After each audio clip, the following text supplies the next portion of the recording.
Hey everyone, and welcome. Today, we're going to pull back the curtain on something super critical, but kind of invisible in the tech we use every single day. Let's dive right in. I mean, we've all been there, right? You're literally about to pay for something or send that super important message, and boom, the app just crashes. It is so frustrating. Well, what if I told you there's this hidden process, this silent hero working behind the scenes to stop that from happening? That hero, my friends, is called software testing. So, what is it really?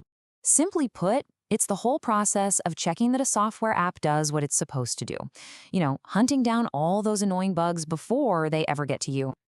Okay, so how do the pros actually do this? Well, they follow what you could call a hero's code. 7 golden rules that guide every single effective testing process. And to help us remember them all, there's a really simple acronym. DEPCAP.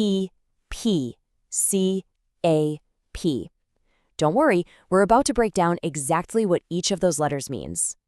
All right, first up, the D in deep cap. And this one requires a total mindset shift. The point of testing isn't to prove that the software works perfectly. Nope. It's the exact opposite. The goal is to try and make it fail, to find those bugs by pushing it to its limits.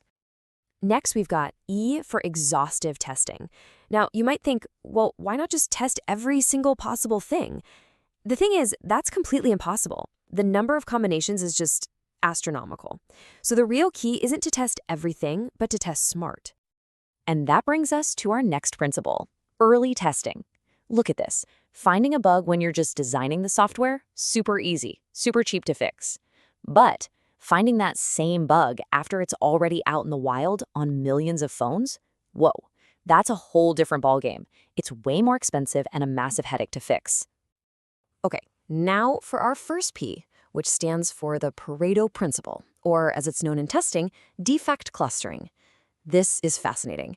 It basically says that most of the problems, like 80% of the bugs, tend to hide in a small part of the code, maybe 20% of it. So if testers can find those bug hotspots, they can focus their energy right where it'll make the biggest difference. Our next P is for a really cool concept called the pesticide paradox. And the name is perfect. Think about it. If a farmer keeps using the same pesticide over and over, what happens? The pests become resistant. It's the exact same with software testing. If you run the same old tests again and again, they eventually stop finding new bugs. So, how do you get around that? You can't just let your tests get stale. You've got to keep things fresh, constantly updating your test cases, adding new ones, and looking for bugs in totally new ways. Now for the C in our acronym, context. This is so important. There is no one-size-fits-all plan for testing. I mean, think about it. You wouldn't test a banking app, where security is everything, the same way you'd test a simple brochure website, right? For the bank, you're worried about data. For the website, you might just care that the links work. The strategy has to match the product. All right, this next quote really nails our final principle.